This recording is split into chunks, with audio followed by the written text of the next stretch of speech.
നമ്മുടെ മുൻ മുഖ്യമന്ത്രി ഉമ്മൻചാണ്ടി ഏതാണ്ട് ഈ രീതിയിലാണ് മരിച്ചെന്നൊരു വെറും കഥയല്ല, ഒരു വിശ്വാസമുണ്ട്.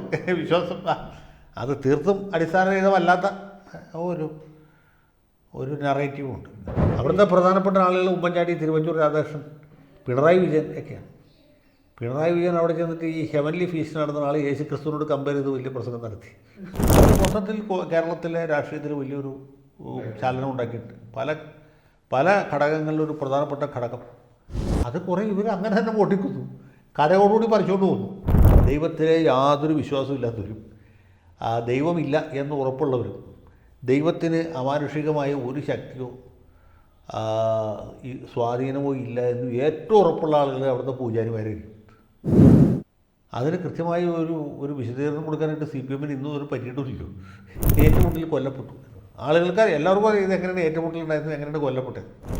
വാണിഭക്കാരെയും കുറ്റവാളികളെയും കയ്യാമം വെച്ച്. നമ്മുടെ ആരോഗ്യമന്ത്രി, നമ്മുടെ ലീഡറുടെ മകൻ, അദ്ദേഹം പറയുന്നു കേരളത്തിൽ ഉഗാണ്ടയിലെ വരെ അസുഖങ്ങൾ കേരളത്തിൽ കിട്ടും, എല്ലാ ലോകത്തിലുള്ള അസുഖങ്ങളും സുലഭമായിട്ട് കിട്ടുന്നൊരു സ്ഥലമാണ് കേരളം. അങ്ങനെ മാറിക്കഴിഞ്ഞു. നമ്മൾ വളരെ ശുചിത്വമുള്ളവരും, രണ്ടു നേരം കുളിക്കുന്നവരും, വെള്ള വസ്ത്രം ധരിക്കുന്നവരും, വൃത്തിയുള്ളവരും, വൃത്തി ഭയങ്കര വൃത്തിയുള്ളവരും, എല്ലാം ചൂടാക്കി ഭക്ഷണം കഴിക്കുന്നവരും ഒക്കെ ആണ്. പക്ഷേ ഈ BD സതീശൻ തന്നെ പറയുന്നു ഈ Kerala health is in ventilator എന്നുള്ളത്. അദ്ദേഹം ഒരു നറേറ്റീവ് പോലെ പറയുകയാണ്, കേരളത്തിൻ്റെ ഇപ്പോഴത്തെ ആരോഗ്യരംഗം ഒരു വെന്റിലേറ്റർ കിടക്കുകയാണ്, അത് വളരെ വളരെ പ്രശ്നത്തിലാണ്. പണ്ട് കാലത്തൊക്കെ കൊള്ളാമായിരുന്നായിരിക്കാം, പക്ഷെ ഇന്ന് ഒരു വളരെ വളരെ പ്രശ്നമാണ്. എല്ലാ അസുഖങ്ങളും ഇവിടെയുണ്ട്. അസുഖങ്ങൾ വന്നിട്ട് ചെറിയ പനികൾ, പല പനികൾ, അവിടെ ഇവിടെയൊക്കെയുള്ള പനികളൊക്കെ ഇവിടെ വന്നിട്ട് നമ്മളിവിടെ മരിക്കുകയാണ്.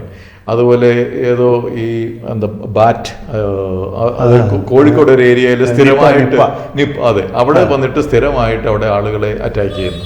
ബാക്കി പക്ഷേ കോട്ടയത്തോ ആലപ്പുഴയിലൊന്നും ഈ വവ്വാല് കൊണ്ട് ഒരു പ്രശ്നവും ആർക്കും ഇല്ല. അങ്ങനെ അപ്പോൾ ഇതിനെപ്പറ്റി തുടങ്ങിയിട്ട് കുറേ വർഷമായി ഒരു മെഡിക്കൽ റിസർച്ചോ അല്ലെങ്കിൽ ഇതിന് ഒരു പരിഹാര മാർഗങ്ങൾ ഇവിടുത്തെ ഉണ്ടാകുന്ന കണ്ടുപിടിക്കണമല്ലോ.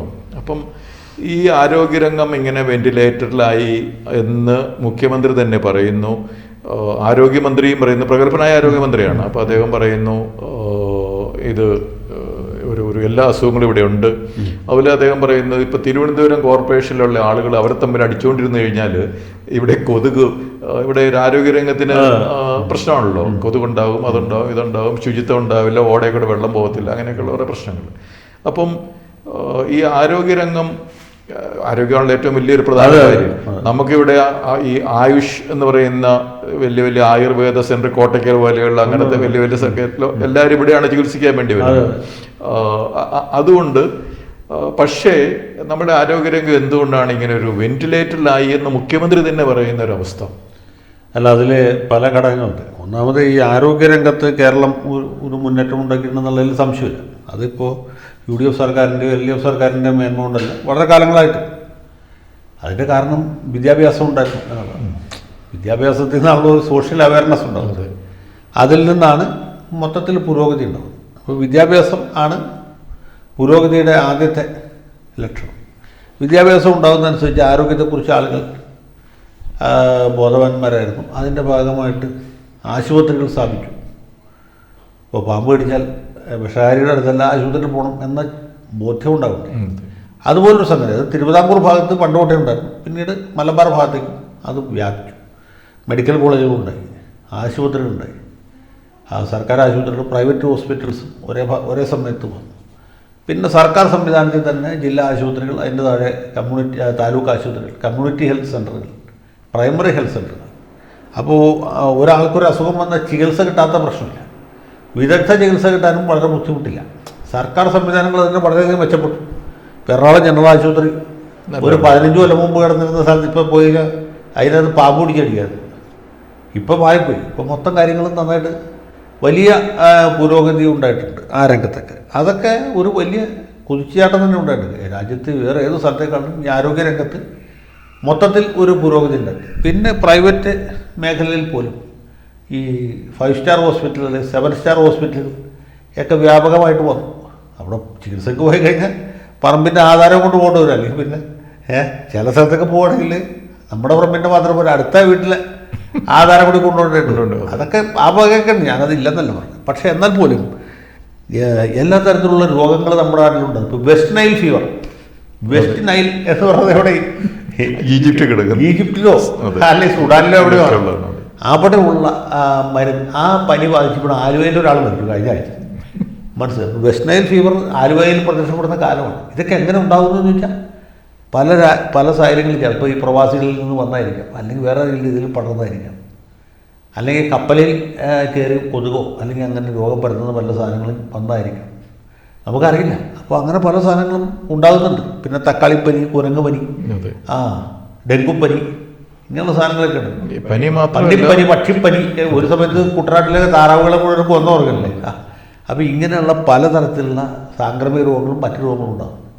അതുപോലെ തന്നെ ആപൽക്കരമായ വേറെ സാഹചര്യം ഭക്ഷണത്തിൻ്റെ കാര്യത്തിൽ ആളുകൾ പുലർത്തുന്ന ഒരു ഉദാസീനതയോ അല്ലെങ്കിൽ നിരുത്തരവാദപരമായ സമീപനമാണ്. ഷവർമ കഴിച്ച് മരിക്കുന്ന ആൾക്കാരുണ്ട്. അപ്പോൾ ഈ രംഗത്തൊക്കെയുള്ള ഈ പരിശോധനയുടെ കുറവുകൊണ്ട് സംഭവിക്കുന്നതാണ്. നമ്മുടെ ഫുഡ് സേഫ്റ്റി അതോറിറ്റി ഉണ്ട്, അതിൻ്റെ ഇൻസ്പെക്ടർമാരൊക്കെ ഉണ്ട്. അതൊക്കെ മൊത്തം അഴിമതിയിൽ മുങ്ങിയ പ്രസ്ഥാനങ്ങളാണ് ഈ ഹെൽത്ത് ഇൻസ്പെക്ടർമാരും അതുമായി ബന്ധപ്പെട്ട പരിശോധനകളും ഒക്കെ. പിന്നെ ഈ ഹോട്ടലും മറ്റേ സ്ഥലങ്ങൾക്ക് ജോലി വെക്കുന്ന ആൾക്കാർക്കൊക്കെ ഹെൽത്ത് കാർഡുകൾ കമ്പൽസറി നിർബന്ധമാണ്. പക്ഷേ ഒരൊറ്റ കേസിൽ പോലും ഇത് പരിശോധിച്ചിട്ടല്ല ഈ കാർഡ് കൊടുക്കുന്നത്. ഒരു കാർഡിന് ഇത്ര രൂപ ഒരു റേറ്റ് ഉണ്ടാക്കി വെച്ചിട്ടുണ്ട്. അപ്പോൾ ആ പൈസ അവിടെ കൊണ്ട് കൊടുക്കുക, ഡോക്ടർ കണ്ണടച്ച് പിടിച്ച് ഇത് ഒപ്പിട്ട് കൊടുക്കുന്നത്. ഈ പറഞ്ഞ രീതിയിൽ ഒരു പരിശോധനയും 100-ൽ 99 കേസിലും ചെയ്യുന്നില്ല. അപ്പോൾ ഇങ്ങനെയൊക്കെയുള്ള ഭാഗങ്ങളിൽ വലിയ ലാപ്സ് ഉണ്ടാകുന്നുണ്ട്. അതൊക്കെ സർക്കാരിന് കൂടെ അത്ര എളുപ്പത്തിൽ പരിഹരിക്കാവുന്നതല്ല. ഹെൽത്ത് ഇൻസ്പെക്ടർമാരെ നേരെയാക്കാൻ വെച്ചാൽ കെ മുരളീധരനല്ല കെ കരുണാകരൻ വിചാരിച്ചാൽ നടക്കില്ല, സാധ്യമല്ല, എളുപ്പമില്ല. അങ്ങനെ ഒരു പ്രശ്നമുണ്ട്. പിന്നെ ഞാൻ നേരത്തെ പറഞ്ഞിട്ടുണ്ട്, ഈ ഭക്ഷണത്തിൻ്റെ കാര്യത്തിൽ ആളുകൾ പുലർത്തുന്ന ഉദാസീനത, അതുമായി ബന്ധപ്പെട്ട് വരുന്ന രോഗങ്ങൾ. അത് ഞാൻ ഒരിക്കൽ ഈ മലപ്പുറം ജില്ലയിലെ ഒരു സ്ഥലത്ത് വെങ്ങാട് എന്നൊരു സ്ഥലമുണ്ട്. വെങ്ങാട് ആണ് ഈ ഗുരുവായൂർ ദേവസ്വത്തിൻ്റെ ഗോകുലമുള്ളത്, അവിടെ പശുക്കളെ ഉണ്ടാക്കുന്ന സ്ഥലം. അവിടെ ഒരു സ്ഥലത്തിന് ഒരു മുസ്ലിം ഭൂരിപക്ഷ പ്രദേശമാണ്. അത് നമ്മുടെ മഞ്ഞളാംകുഴി അല്ലിയുടെ മങ്കട മണ്ഡലത്തിലാണ്, മങ്കട. അവിടെ ഒരു മീറ്റിങ്ങിൽ പോയി കഴിയുമ്പോൾ അവിടുത്തെ പഞ്ചായത്ത് പ്രസിഡന്റ് മുസ്ലിം ലീഗേരിയ ഒരു സ്ത്രീയാണ്, ഒരു അധ്യാപിക. അവർ നടത്തിയ പ്രസംഗിക്കുമ്പോൾ അവർ പറഞ്ഞത് കേരളത്തിൽ ഏറ്റവും അധികം ആശുപത്രികളുള്ളത് പെരിന്തൽമണ്ണയിലാണ്. അപ്പോൾ പെരിന്തൽമണ്ണക്കാർ, അത് ഈ പരിസരത്തുകാരായി നമുക്ക് അതിൽ അഭിമാനിക്കുകയല്ല ചെയ്യേണ്ടത്, നമ്മൾ അപമാനിക്കപ്പെടുകയാണ്. കാരണം എന്താ വെച്ചാൽ എന്തുകൊണ്ടാണ് ഇത്ര അധികം ആശുപത്രികൾ ഉണ്ടെന്ന് വെച്ചാൽ അത് ആളുകളുടെ രോഗം, ആളുകളുടെ ആരോഗ്യം അത്രയും മോശമായതുകൊണ്ടാണ്. ഈ മങ്കട പെരിന്തൽമണ്ണ ഭാഗത്തുള്ള ആളുകളുടെ ആരോഗ്യം അത്രയും മോശമാണ്. അതുകൊണ്ടാണ് ഇവിടെ വലിയ വലിയ ആശുപത്രികൾ ഉണ്ടാകേണ്ടി വന്നത് എന്നാണ് അവർ പറഞ്ഞത്. അപ്പോൾ അതിൻ്റെ കാരണം എന്ന് വെച്ചാൽ ഭക്ഷണ കാര്യത്തിലൊക്കെ അയാളുടെ ഉദാസീനത, അല്ലെങ്കിൽ കൈ കിട്ടുന്നതെല്ലാം വെട്ടി വെടുക്കുന്ന വലിച്ചു വാരി തിന്നുന്ന ഒരു രീതിയാണ് ഇവിടെ ഉള്ളത്. അതുകൊണ്ടാണ് ഇവിടെ ഏറ്റവും അധികം ആളുകൾക്ക് ഹാർട്ട് അറ്റാക്ക് വരുന്നത്, രക്തസമ്മർദ്ദം കൂടുതലാകുന്നത്, കിഡ്നി പ്രശ്നം ഉണ്ടാകുന്നത്, പ്രമേഹ രോഗികൾ വർദ്ധിക്കുന്നതൊക്കെ ഇതുകൊണ്ടാണെന്നാണ് ഈ സ്ത്രീ അവർ ഒരു ആത്മവിമർശനപരമായിട്ട് നടത്തിയ പ്രസംഗം. ഈ വലിയ വലിയ ഹോസ്പിറ്റലുകൾ ഇവിടെ ഉണ്ട്. അപ്പോൾ നമ്മുടെ ആരോഗ്യമന്ത്രി പറഞ്ഞ ഒരു കാര്യമുണ്ട്, ഇപ്പോൾ അടുത്ത കാലത്ത് ED റെയ്ഡ് ഈ വലിയ ആശുപത്രികളിൽ നടത്തിയിരുന്നു. അപ്പോൾ അതിനെ അദ്ദേഹം സ്വാഗതം ചെയ്യുന്നു എന്നുള്ളതാണ്. EDS അധികം സ്വാഗതം ചെയ്യുന്നില്ലെങ്കിലും ഈ ആശുപത്രിയിൽ ഈ ED വന്ന് പരിശോധിച്ചത് ഒരു നല്ല കാര്യമാണ്. കാരണം കിഡ്നി റാക്കറ്റ് അതെ, ഓർഗൻ ഇങ്ങനെ അതിൻ്റെ ഒരു പ്രശ്നം. അപ്പോൾ അത് ഒട്ടും സുതാര്യമല്ലാതെ നടക്കുന്ന വളരെ അഴിമതി നിറഞ്ഞ ഒരു മേഖലയാണ് എന്നുള്ളതുകൊണ്ടാണല്ലോ അത് വന്നിക്കോട്ടെ. ഇവിടുത്തെ ദുബായി പോയി അവിടെ ഉണ്ട്, പിന്നെ അല്ലെങ്കിൽ ഈ ബന്ധുവാണ് എന്നൊക്കെ പറഞ്ഞിട്ട് കള്ള സർട്ടിഫിക്കറ്റുകൾ, അങ്ങനെ പല പരിപാടികളും നടക്കുന്നു.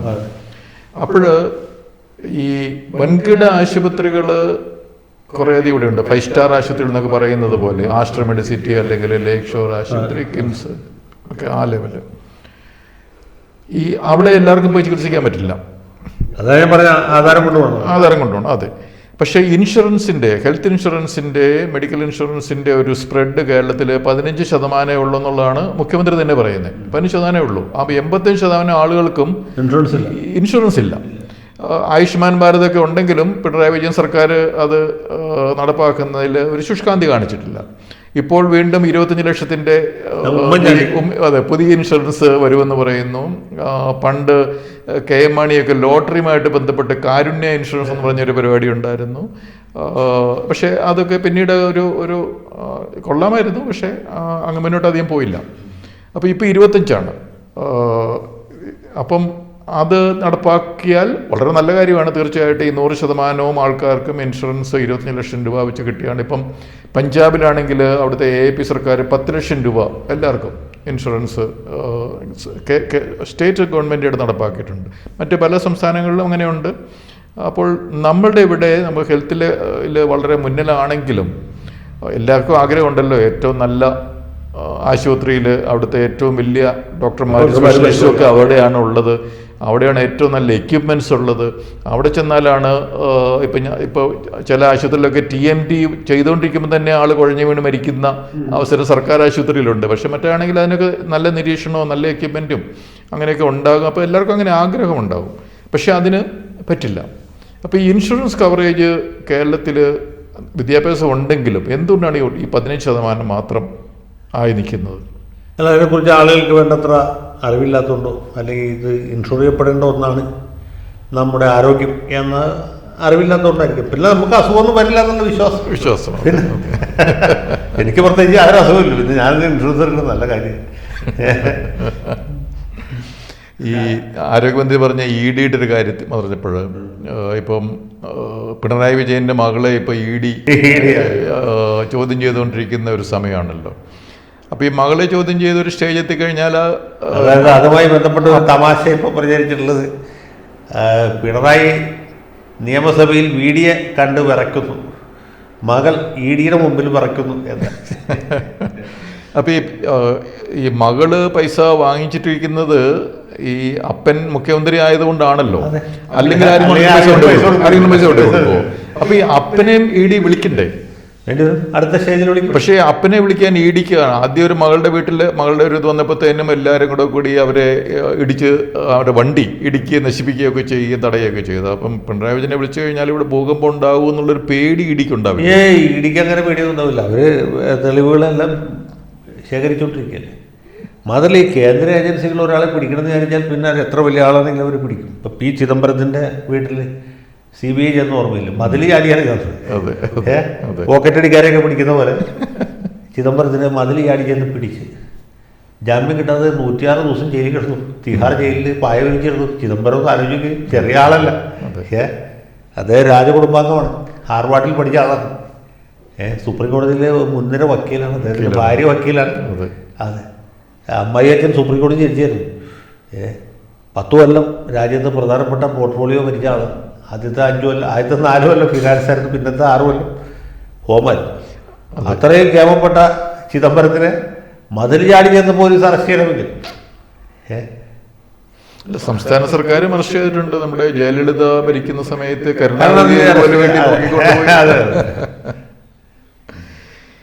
ഇപ്പോഴ് കേരളത്തിൽ ഒരു ദുരവസ്ഥ ഉണ്ടായോ നമ്മളുടെ വികസന പ്രക്രിയയ്ക്ക് എന്ന് ചിന്തിക്കേണ്ട ഒരു കാര്യമാണ്. കാരണം കേന്ദ്രത്തിൽ നമുക്ക് 2 മന്ത്രി ഉണ്ടായിരുന്നു, ഇപ്പോൾ അത് 50% കുറഞ്ഞു, ഒറ്റ മന്ത്രിയേ ഉള്ളൂ.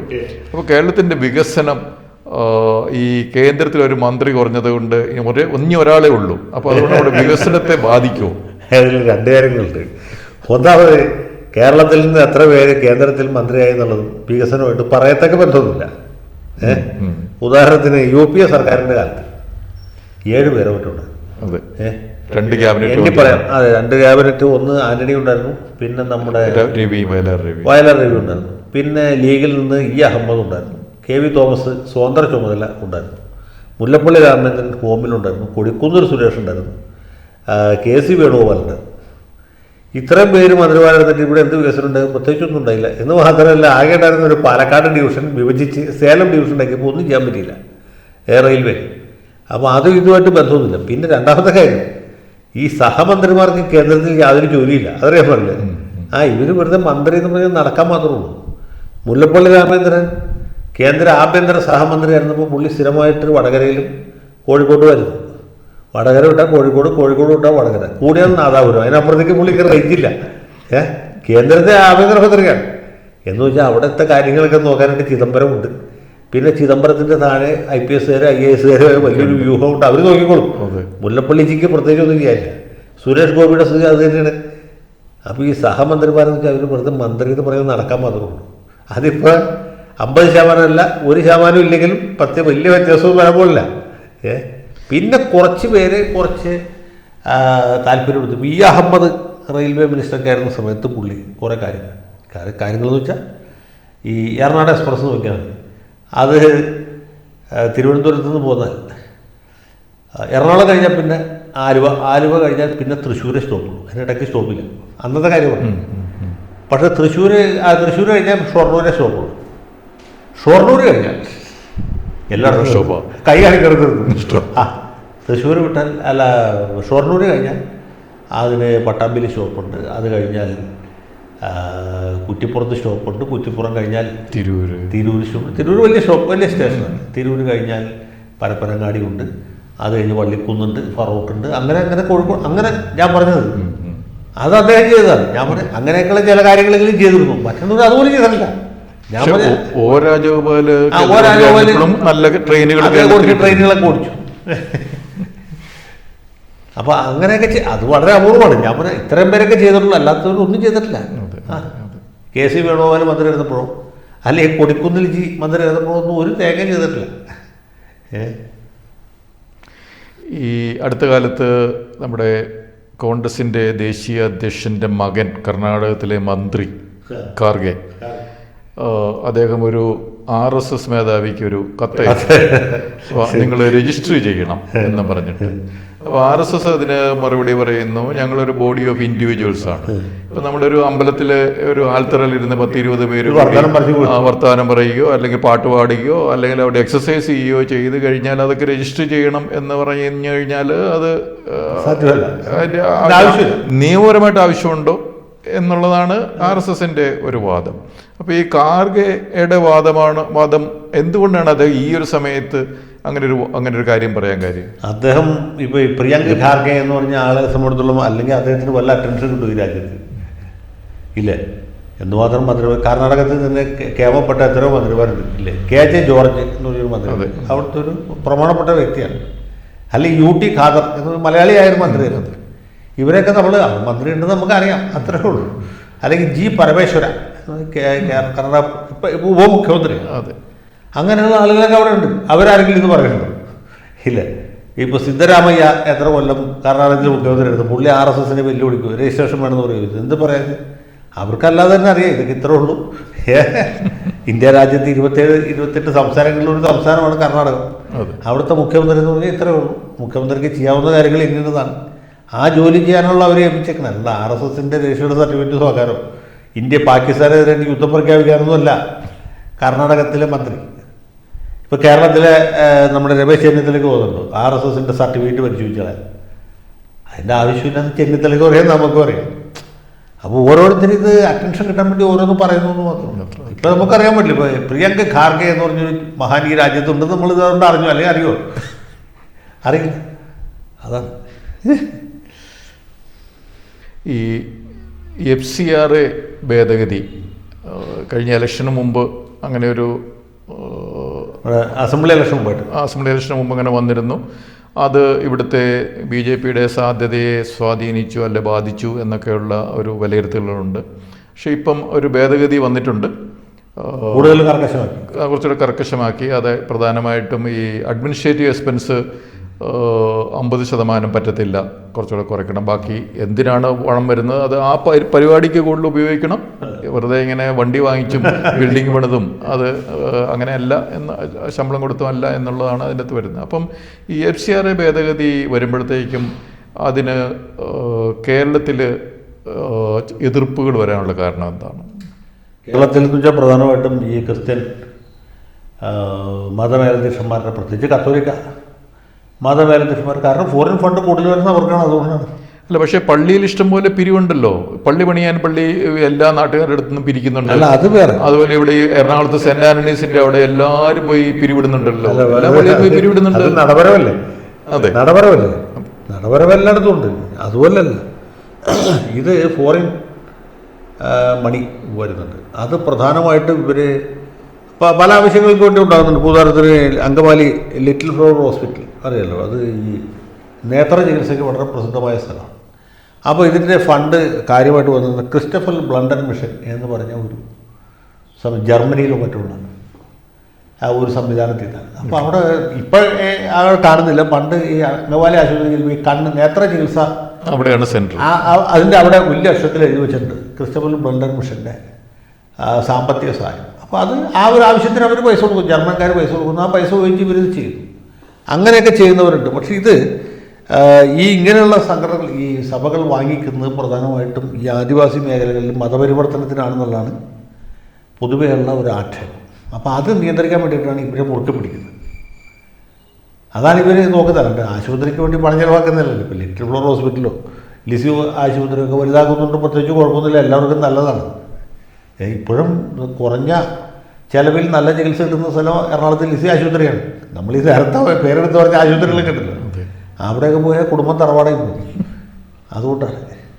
അപ്പോൾ ലിസി ആശുപത്രിയിൽ മെച്ചപ്പെട്ട സജ്ജീകരണങ്ങളുണ്ട്, യന്ത്ര സാമഗ്രികളുണ്ട്, പ്രഗത്ഭന്മാരായ ഡോക്ടർമാരുണ്ട്. പിടിച്ചുപറിയില്ല.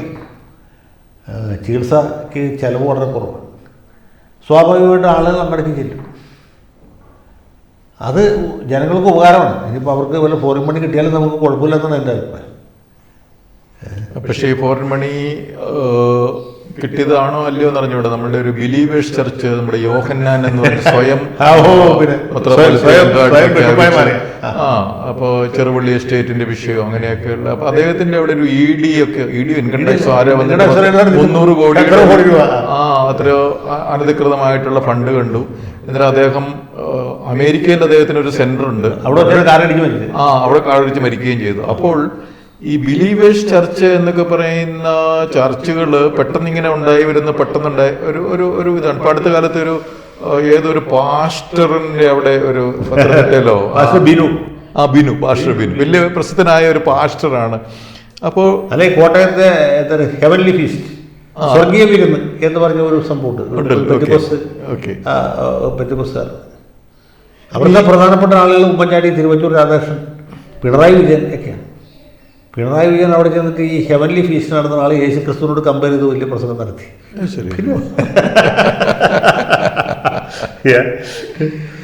അപ്പോൾ ഈ ന്യൂ ജനറേഷൻ ചർച്ചുകൾ അല്ലെ ന്യൂ ജനറേഷൻ ഈ മത അല്ലെ ക്രിസ്ത്യൻ ലീഡേഴ്സ് എന്ന് പറയുന്നവർ അവർ ചെയ്യുന്ന കാര്യങ്ങളും അത് പരമ്പരാഗതമായിട്ടുള്ള ചില സഭകളും ചർച്ചകളും ഒക്കെ ഉണ്ടല്ലോ.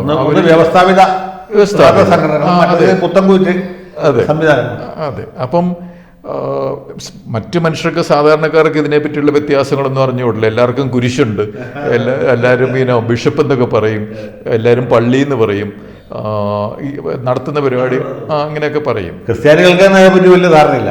അതെ, എന്താണ് ക്രിസ്ത്യാനി എന്നുള്ളത് ഇവർക്ക് മനുഷ്യർക്ക് അറിയണമെന്നില്ല. എസ്പെഷ്യലി വടക്കേ ഇന്ത്യയിലുള്ളവർക്ക് ഒരു ജ്ഞാനം ഉണ്ടാകണമെന്നില്ല. അപ്പോൾ ഈ FCRA മാത്രം പോരാ, അല്ലാതെയും കുറച്ചുകൂടെ കർശനമായ ചില നിയമങ്ങൾ വന്നിട്ട് ഈ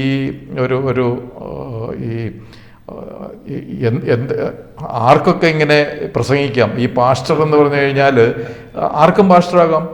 ഇപ്പം എറണാകുളത്ത് ഒരു ദിവസം എൻ്റെ വീട്ടിൽ ഒരു ബ്രോഷർ പോലെ അടിച്ച് കൊണ്ടുവന്നിരിക്കുകയാണ്. അതൊരു പാസ്റ്റർ ഇങ്ങനെ ആ പ്രദേശത്തുള്ളവർക്കൊക്കെ കുറേ ടെസ്റ്റിമോണിയൽസും ഒക്കെ ആയിട്ട്. അപ്പം ഞാൻ വിചാരിച്ചു, എന്നാൽ ഇനി അസുഖം ഉണ്ടെങ്കിൽ ഇദ്ദേഹത്തിൻ്റെ അടുത്ത് പോയാൽ മതിയല്ലോ, ആശുപത്രിയുടെ ഒന്നും ആവശ്യമില്ലല്ലോ.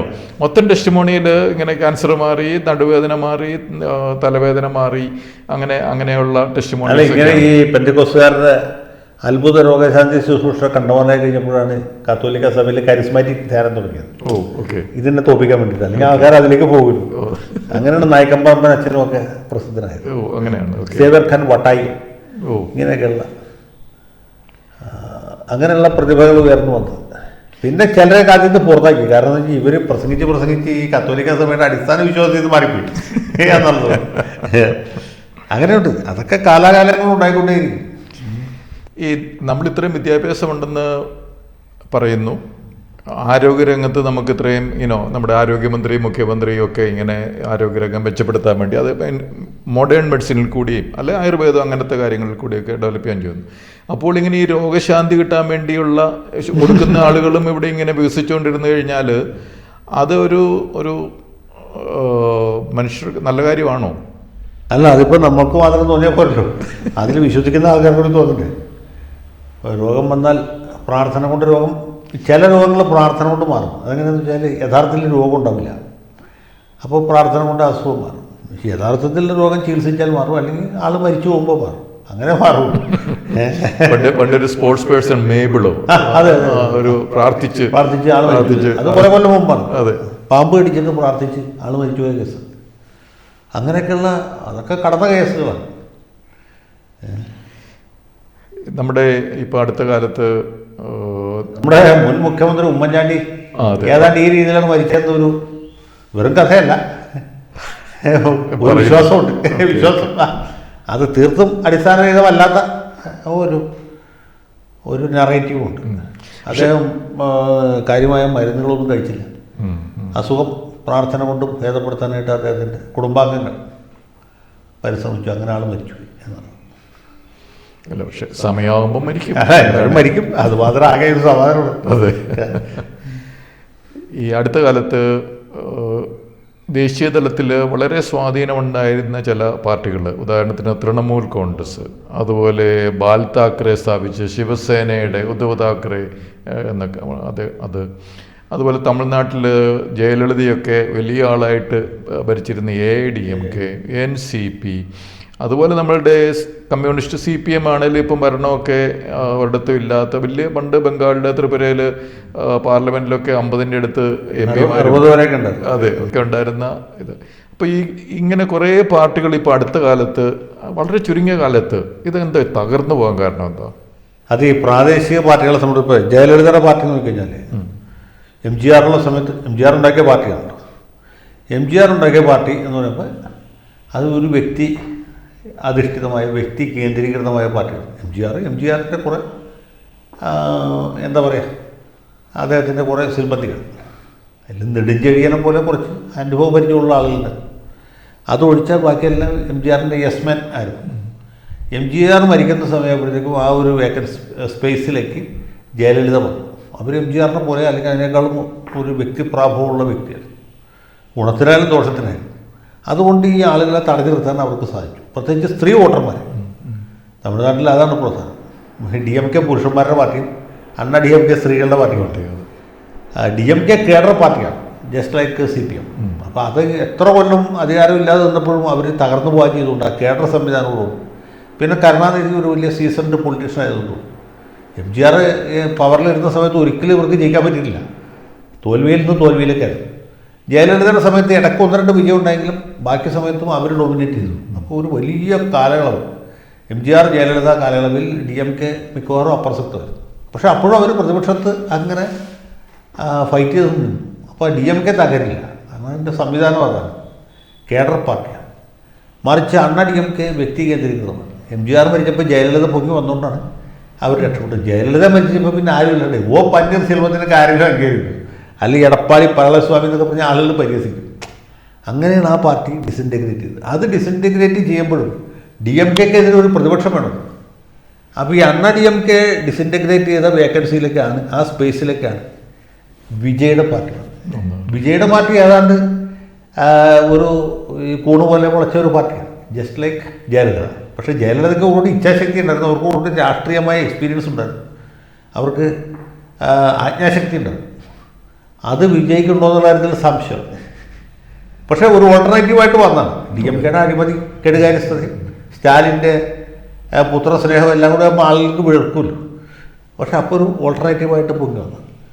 പക്ഷേ ഇയാൾ തീരെ ഇൻഎക്സ്പീരിയൻസ്ഡ് ആണ്, പുള്ളിക്ക് രാഷ്ട്രീയം എന്നുള്ളതിനെ പറ്റി ഒരു ധാരണ കിട്ടിയിട്ടില്ല.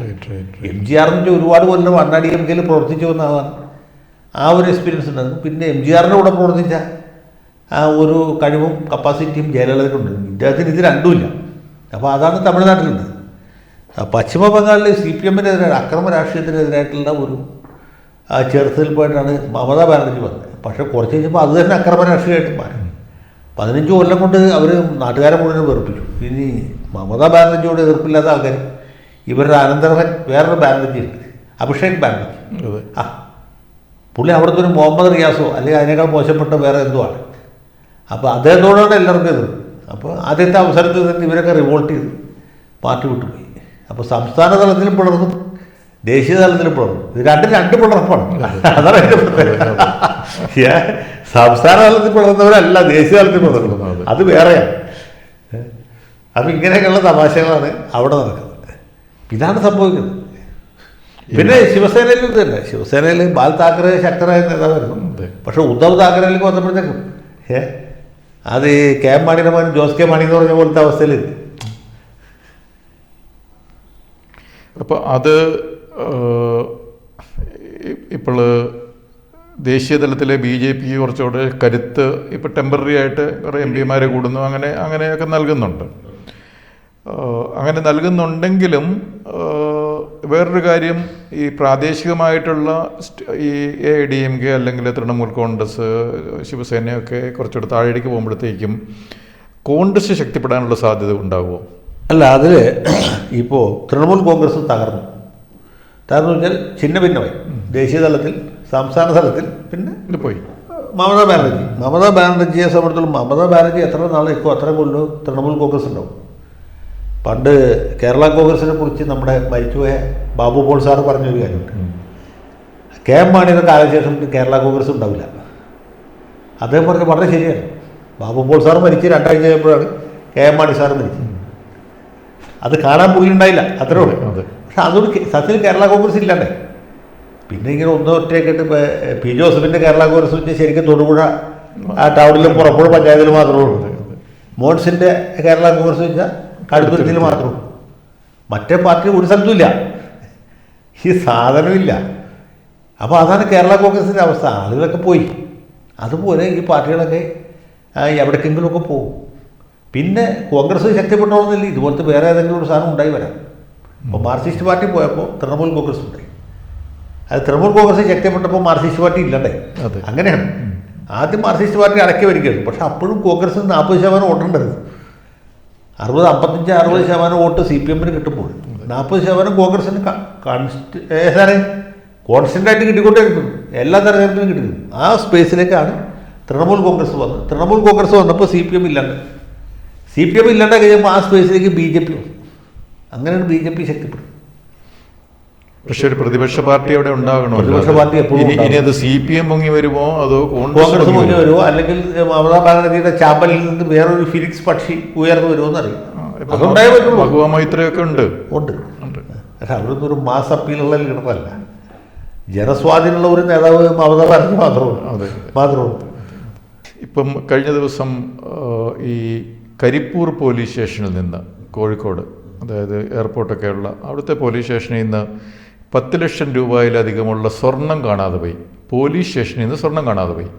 2018 മുതൽ അവിടെ ഇങ്ങനെ വഴി കിടന്ന് കിട്ടുന്ന ഈ ചെറിയ സാധനങ്ങളും പിന്നെ എയർപോർട്ടിൽ അവിടെ കിടന്ന് കിട്ടുന്ന സാധനങ്ങളൊക്കെ ആണെന്നാണ് പറയുന്നത്. പക്ഷേ പോലീസ് സ്റ്റേഷനിൽ ഇത് സൂക്ഷിച്ചിരുന്നു. പക്ഷെ അത് എപ്പോഴോ ഈ പോലീസ് സ്റ്റേഷനിൽ നിന്ന് സ്വർണം പോയി. ശബരിമലയിൽ നിന്ന് നമ്മുടെ സ്വർണം പോയി. ഇപ്പം വലിയ ഒരു ഇതേപോലത്തെ ഒരു സംഭവമാണ് അയോധ്യയിൽ, ഉത്തർപ്രദേശിലും സ്വർണവും വെള്ളിയും ഒക്കെ പണമൊക്കെ പോയി എന്ന് പറയുന്നു. അപ്പോൾ ഈ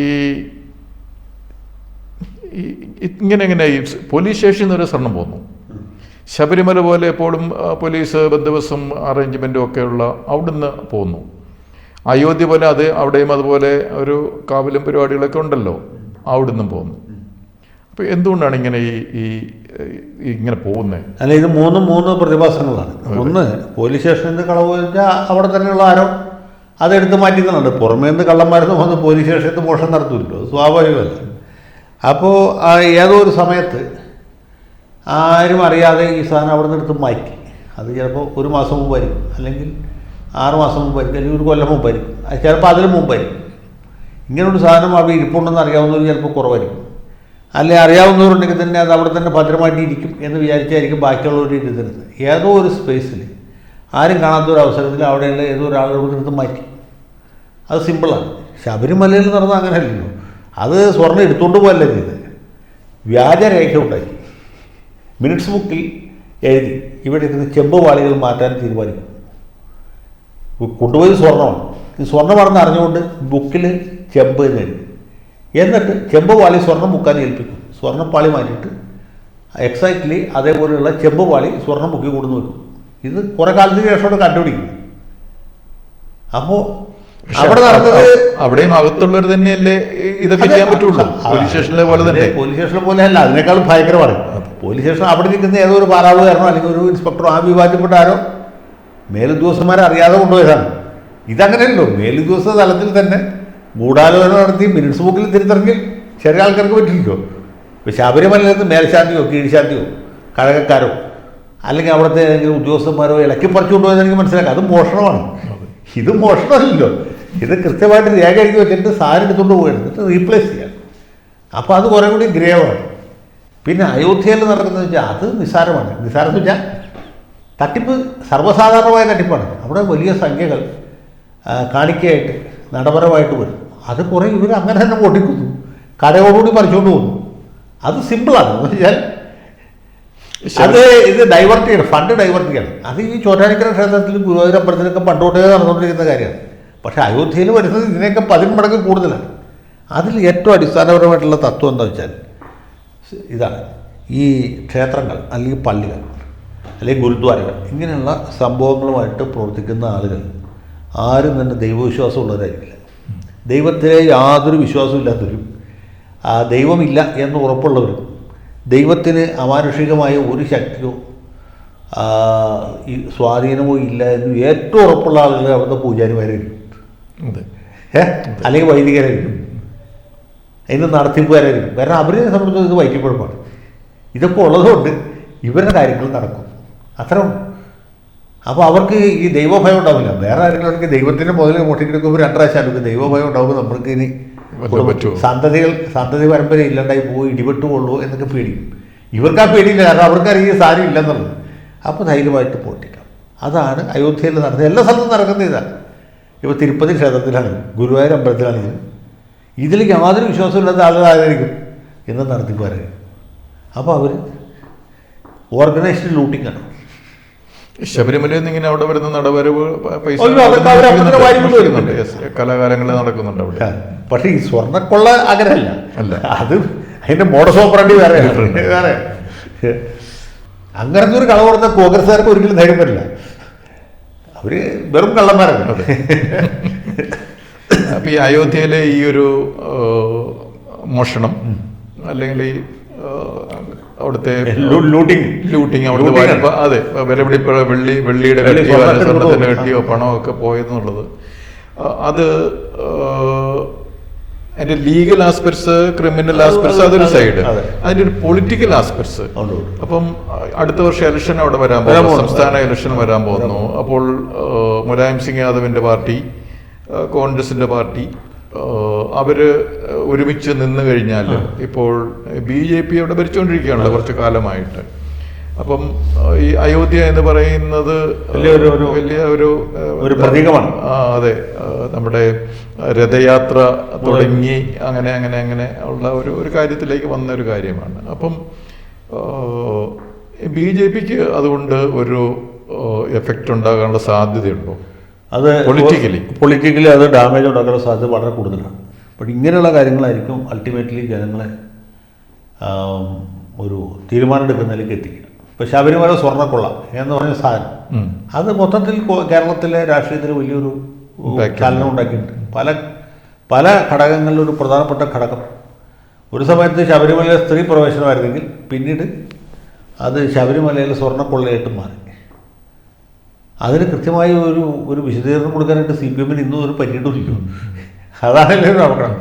ഇതുപോലെ ഇതിനേക്കാൾ കൂടുതലായിട്ട്, കാരണം അവിടുത്തെ ഈ രാം മന്ദിർ എന്ന് പറയുന്നത് സാധാരണക്കാരൻ്റെ ഒരു വലിയ വികാരമായിരുന്നു. ആ വികാരത്തെ ചൂഷണം ചെയ്തിട്ടാണ് ഇവർ പള്ളി പൊളിച്ചതും പിന്നെ സുപ്രീം കോടതി വിധി ഉണ്ടാക്കിയതും അത് കഴിഞ്ഞ് ക്ഷേത്രം പണിച്ചതും പ്രാണപ്രതിഷ്ഠ നടത്തിയതും. അവിടെ നിന്ന് കൊള്ള നടത്തിയെന്ന് പറഞ്ഞാൽ അത് BJP-യുടെ ധാർമ്മിക അടിത്തറയ്ക്കും രാഷ്ട്രീയ സദാചാരത്തിനും ഏറ്റവും വലിയൊരു പ്രഹരമാണ്. ഇനി അതിനെ എങ്ങനെ ഇവർക്ക് ഓവർകം ചെയ്യാൻ പറ്റും എന്നുള്ളതാണ്. അതിനെ ഓവർകം ചെയ്താൽ പൊളിറ്റിക്കലി ഓവർകം ചെയ്യാൻ വെച്ചാൽ ഇതുമായി ബന്ധപ്പെട്ട ആളുകളൊക്കെ നിയമത്തിന് മുമ്പിൽ കൂട്ടുക, അറസ്റ്റ് ചെയ്യുക, ജയിലിൽ വിടുക. ഇതിൽ നമുക്ക് പങ്കില്ല, വേറെ ആൾക്കാരാണ് ചെയ്തത് എന്ന് സ്ഥാപിക്കാം. അപ്പോൾ തെരഞ്ഞെടുപ്പ് വരുമ്പോഴത്തേക്കും അത് ചെയ്യാൻ കഴിഞ്ഞാലേ രക്ഷയുള്ളൂ, അല്ലെങ്കിൽ അത് വലിയ ഡാമേജ് ഉണ്ടാകും. പിന്നെ യോഗി ആദിത്യനാഥിൻ്റെ ഒരു വലിയ ഭരണ നേട്ടം എന്ന് പറയുന്നത് ഈ ക്രിമിനൽസിനെ കൈകാര്യം ചെയ്യുന്നതാണ്. കാരണം അവിടെയൊക്കെ ജംഗിൾ രാജ് എന്ന് പറഞ്ഞ പോലെ അതിനേക്കാളൊക്കെ വളരെ മോശപ്പെട്ട അവസ്ഥയിലാണ് ഈ സാധനം നിൽക്കുന്നത്. മുലായം സിംഗ് യാദവും പുള്ളിയുടെ മകൻ അഖിലേഷ് യാദവും കൂടി ഭരിച്ച് ഇതൊരു പരുവത്തിലേക്ക് വെച്ചേക്കരുത്.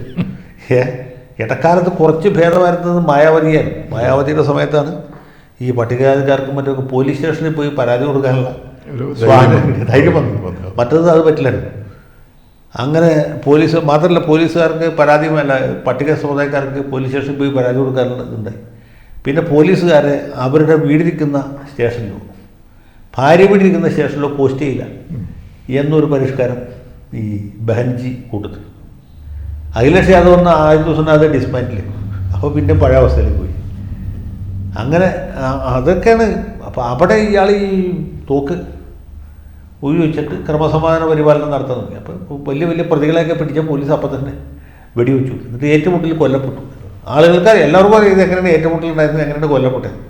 പക്ഷേ അതിന് വലിയ പോപ്പുലാരിറ്റി കിട്ടി. ഈ ക്രിമിനലുകൾക്ക് ഇറസ്പെക്റ്റീവ് ഓഫ് അവരുടെ ജാതി മത രാഷ്ട്രീയ ഭേദമന്യേ ഏത് ക്രിമിനലിനും വെടിവെച്ചു കൊല്ലും എന്ന ഒരവസ്ഥ. അപ്പോൾ ജനങ്ങളെ സംബന്ധിച്ച് ഇത് എങ്ങനെയെങ്കിലും സൂര്യൻ കണ്ടിരിക്കാവുള്ളൂ. അങ്ങനെയാണ് പുള്ളി അവിടെ പിടിച്ചിരുന്നത്.